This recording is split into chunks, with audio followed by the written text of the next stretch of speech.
அனைவருக்கும் வணக்கம். மெட்ராஸ் உயர்நீதிமன்றத்தினுடைய நேர்காணலுக்கு தயாராகிட்டு இருக்கிறவங்களுக்கு தொடர்ந்து நம்ம காணொலி கொடுத்துட்டு இருக்கோங்க.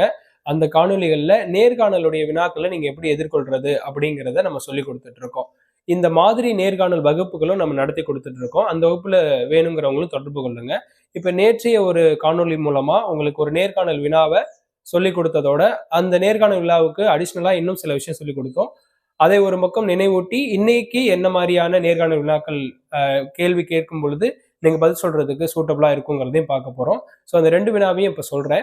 முதல்ல இப்ப நேத்து பார்த்தது பாத்தீங்கன்னா, ஒரு 1000 சதுர அடிக்கு உள்ள இருக்கக்கூடிய அரசு அலுவலக கட்டிடத்துல எத்தனை தீயணைப்பு வாளிகள் இருக்கணும் அப்படின்னு ஒரு வினா எழுப்புறாங்க அப்படின்னா, நீங்க 4 வாளிகள் இருக்கணும்னு சொல்ல தெரியணும். அந்த 4 வாளிகள்ல என்னென்ன இருக்கணும் அப்படின்னா, 2 வாளிகள்ல மணல் நிரப்பி இருக்கணும், 2 வாளிகள்ல நீர் நிரம்பி இருக்கணும்னு சொல்லணும். இது வந்து நீதிமன்றத்தினுடைய இந்த அலுவலக உதவியாளர், மசால்ஜி, காவலர், தோட்ட பணியாளர் இந்த மாதிரியான பணிகளுக்கு செல்பவர்களுக்கு ரொம்ப கேள்விகள் எதிர்கொள்வதற்கு வாய்ப்பு அமையும். ஸோ அடுத்தது பார்த்தீங்க அப்படின்னா, இன்னைய ஒரு இதில் என்ன பார்க்க போகிறோம் அப்படின்னம்னா, இப்போ நீதிபதி முன்னாடி போய் நேர்காணல் அமர்றீங்க. அவர் என்ன பண்ணுறாரு அப்படின்னா, உங்களை வந்து ஒரு வினா எழுப்புறாரு. இப்போ ஒரு செஷன்ஸ் கோர்ட்டோட ஜட்ஜோட ஏஜ் லிமிட் என்னப்பா அப்படின்னு கேட்குறாங்கன்னா, நம்ம பதில் சொல்ல தெரியணும். ஸோ நம்ம பொதுவாகவே 62ன்னு சொல்லிடுவோம். இந்த 62 நம்ம எப்படி சொல்லுவோம்னா, நம்ம நிறைய படிச்சு வச்சிருப்போம். அதுல வந்து ஹைகோர்ட் ஜட்ஜஸோடைய ஏஜ் லிமிட் அப்படின்னு பாத்தீங்கன்னா 62 தான் அப்படின்னு சொல்லியிருப்போம். ஸோ அப்போ அந்த ஏஜ் பார் 62ன்னு சொல்றத நம்ம வந்து செஷன்ஸ் கோர்ட்டுக்கு சொல்லியிருக்கிறோமான்றத பரிசீலனை செய்யும். அப்போ செஷன்ஸ் கோர்ட், அப்புறம் ஹைகோர்ட், அப்புறம் சுப்ரீம் கோர்ட், இதுக்கெல்லாம் என்னென்ன ஏஜ் லிமிட் இருக்குங்கிறதையும், அதுக்கப்புறம் ஒரு செஷன்ஸ் கோர்ட்டுக்கு இருக்கக்கூடிய வரையறைகள் என்னங்கிறதையும் தான் இந்த ஒரு காணொலி மூலமா நம்ம பார்த்துக்க போறோம். ஒன்னொன்னா பார்ப்போங்க. ஸோ இப்போ செஷன்ஸ் கோர்ட்டை வந்து நிறைய பேர்ல சொல்லலாங்க. ஒன்று அமர்வு நீதிமன்றம்னு சொல்லலாம், இல்லை செஷன்ஸ் கோர்ட்டுன்னு சொல்லலாம், அதுக்கப்புறம் கீழமை நீதிமன்றம், மாவட்ட நீதிமன்றம் அப்படிலாம் சொல்லிக்கலாம். ஸோ இந்த மாவட்ட நீதிமன்றம் அல்லது கீழமை அல்லது அமர்வு நீதிமன்றம் அப்படிங்கிறதுக்கு என்னென்ன விளக்கம் எல்லாம் கொடுத்துருக்குறாங்கன்னா, ஒரு மாவட்டத்துக்கு ஒன்றோ அல்லது ஒன்றுக்கு மேற்பட்ட எண்ணிக்கையிலோ அமர்வு நீதிமன்றங்கள் அமையலாம். ஸோ ஒன்றுக்கு மேற்பட்டதும் இருக்கலாம். அது அந்த மாவட்டத்தினுடைய கெப்பாசிட்டியை பொறுத்து. சில மாவட்டத்துடைய பாப்புலேஷன்ஸ் நிறைய இருக்கலாம், கேஸ் ஃபைல் ஆகிறது நிறைய இருக்கலாம். இதை வச்சு அங்க என்ன பண்றாங்கன்னா, ஒரு அமர்வு நீதிமன்றமும் வைக்கலாம் அல்லது 2-3 வைக்கலாம். அப்படி ஒரு சில இடத்துல, ஒரு சில மாவட்டத்துல ஒன்றுக்கு மேற்பட்ட அமர்வு நீதிமன்றங்கள் இருக்கும் பொழுது ஒரு அமர்வு நீதிமன்றம் அந்த மாவட்டத்தின் முதன்மை அமர்வு நீதிமன்றமா கன்சிடர் ஆயிடும். ஸோ ஒரு மாவட்டத்துல இப்ப 3 அமர்வு நீதிமன்றம் கொண்டு வராங்க அப்படின்னு பார்த்தோம்னா, அதுல கண்டிப்பா ஒன்னு என்னவா இருக்கும் அப்படின்னா அமர்வு நீதிமன்றமா இருக்கும். மீதி 2ம், இந்த 2ஆவதும் 3ஆவதும் என்னவா இருக்கும் அப்படின்னு பாத்தீங்கன்னா, அந்தந்த மாவட்டத்தினுடைய முதன்மை நீதிமன்றமா ஒன்னு அமைஞ்சாலும் மற்றவை கூடுதல் அமர்வு நீதிமன்றமா இருக்கும். அப்ப அடிஷ்னல் செஷன்ஸ் கோர்ட் அப்படின்ற பேர்ல இருக்கும். ஓகேங்களா? ஸோ அப்ப அடிஷ்னல் செஷன்ஸ் கோர்ட்ன்ற பேர்ல தான் மற்ற 2ம் செயல்படும் அப்படின்னு சொல்லியிருக்கிறாங்க. ஸோ அதே மாதிரி இந்த அமர்வு நீதிமன்றத்தினுடைய நீதிபதிகளாக ஒருவரை நியமிக்கணும்னா அதுக்கு அவர் என்னென்ன தகுதிகள் பெற்றிருக்கணும் அப்படிங்கிறத அடுத்த பாயிண்ட்ல பார்க்க போறோம்.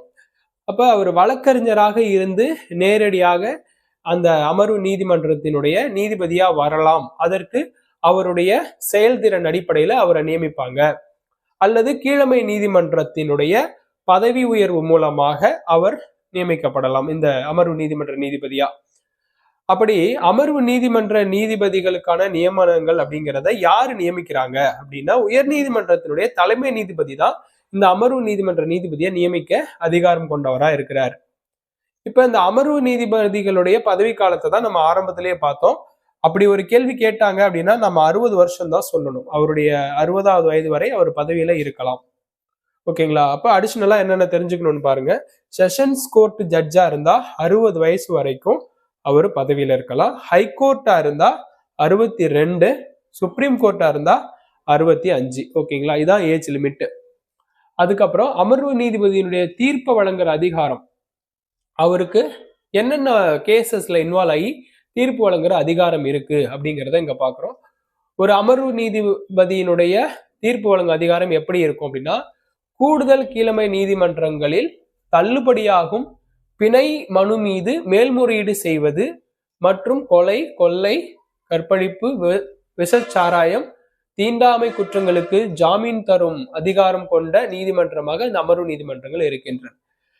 அப்போ இது அமர்வு நீதிமன்றம்னு சொல்றோம், இங்க கூடுதல் கீழமை நீதிமன்றம். அப்படின்னா கூடுதல் கீழமை நீதிமன்றம்னா இங்கே சொல்லியிருக்கோம் பாருங்க. ஒன்னு வந்து அமர்வு நீதிமன்றம், மற்றவை கூடுதல் அமர்வு நீதிமன்றம். இந்த கூடுதல் தான் கூடுதல் கீழமை நீதிமன்றம்னு சொல்றோம். கூடுதல் கீழமை நீதிமன்றத்துல தள்ளுபடியாகக்கூடிய ஒருத்தரோட கேஸ அவர் மேல்முறையீடு செய்யணும்னா நேரடியா ஹைகோர்ட்டுக்கு போயிட முடியாது. அவர் நேரடியா என்ன பண்ணணும் அப்படின்னா அமர்வு நீதிமன்றத்துல வந்து கேஸ் போடணும். அப்ப அமர்வு நீதிமன்றத்துல கேஸ் போட்ட பிறகு அமர்வு நீதிபதி அந்த கேஸ் வந்து கொலையாளையா, கொள்ளையாளையா, விசச்சாராயத்தினாலயா, தீண்டாமை குற்றத்தினாலயா அப்படின்னு கன்சிடர் பண்ணி அதுக்கு பிணை கொடுக்கக்கூடிய அதிகாரம் கொண்டவரா இருப்பாரு. அடுத்தது பாத்தீங்கன்னா இந்த அமர்வு நீதிமன்ற நீதிபதியினுடைய ஹையஸ்ட் தீர்ப்பு அப்படின்னு பாத்தீங்கன்னா அவருக்கு ஒரு குற்றவாளி இருக்கிறாரு அல்லது ஒரு கூட்டு குற்றவாளி இருக்கிறாங்க அப்படின்னா அவங்களுக்கு ஆயுள் தண்டனை வரைக்கும் பனிஷ்மெண்ட் கொடுக்கலாம். அப்படி இல்லைன்னா தூக்கு தண்டனையும் அவங்களுக்கு விதிக்கலாம். அதுக்கு அதிகாரம் அவங்களுக்கு இருக்கு. ஆனா இந்த ஆயுள் தண்டனைக்கு நேரடியாவே அந்த அமர்வு நீதிபதி தண்டனை கொடுக்கிற அதிகாரம் இருப்பாரு. தூக்கு தண்டனை விதிச்சுட்டாங்க அப்படின்னா உயர் நீதிமன்றம் கடைசியா உறுதியளித்த பிறகு வேணா அவரை வந்து தூக்கிலிட முடியுமே தவிர அமர்வு நீதிபதி வழங்கின தீர்ப்பின் அடிப்படையில மட்டும் ஒரு தூக்கு தண்டனை கைதிக்கு தூக்கு தண்டனை நிறைவேற்ற முடியாது. அடுத்தது ஒரு கொலையோ அல்லது கூட்டு கொலை குற்றமோ இது மாதிரியான கூட்டு கொலை குற்றமோ அது மாதிரி ரொம்ப கடுமையான சில குற்ற சம்பவங்கள் நடந்திருக்கும் பொழுது அந்த குற்ற சம்பவம் நடந்த இடத்தை ஆய்வு செய்யக்கூடிய அதிகாரமும் இந்த அமர்வு நீதிமன்ற நீதிபதிக்கு இருக்கிறது. ஸோ அப்படி பார்க்கும் பொழுது இந்த அமர்வு நீதிமன்ற நீதிபதிகளுக்கு இருக்கக்கூடிய அதிகாரம் இதுல நீங்க தெரிஞ்சு வச்சிருப்பீங்க. அவங்களுடைய பதவிக்காலம் தெரிஞ்சு வச்சிருக்கீங்க, அவங்களுடைய நியமனம் அப்படிங்கிறத தெரிஞ்சு வச்சிருக்கீங்க. ஸோ இதுல இருந்து ஏதாவது நேர்காணலுக்கு வினாக்கள் வரும் பொழுது உங்களால சுலபமா பதில் சொல்ல முடியும். ஸோ இது போன்ற அடுத்த ஒரு பயனுள்ள காணொலியோடு உங்களை சந்திக்கிறேன். அடுத்த வகுப்புல இந்த கூடுதல் அமர்வு நீதிமன்றம் பற்றி அப்படின்னு பார்க்கலாம். ஏன்னா இப்ப பார்த்திருக்கிறது அமர்வு நீதிமன்றம், அடுத்தது கூடுதல் அமர்வு நீதிமன்றம்னா என்ன, அதுக்கான வரையறை என்னன்னு பார்க்கலாம். நன்றி.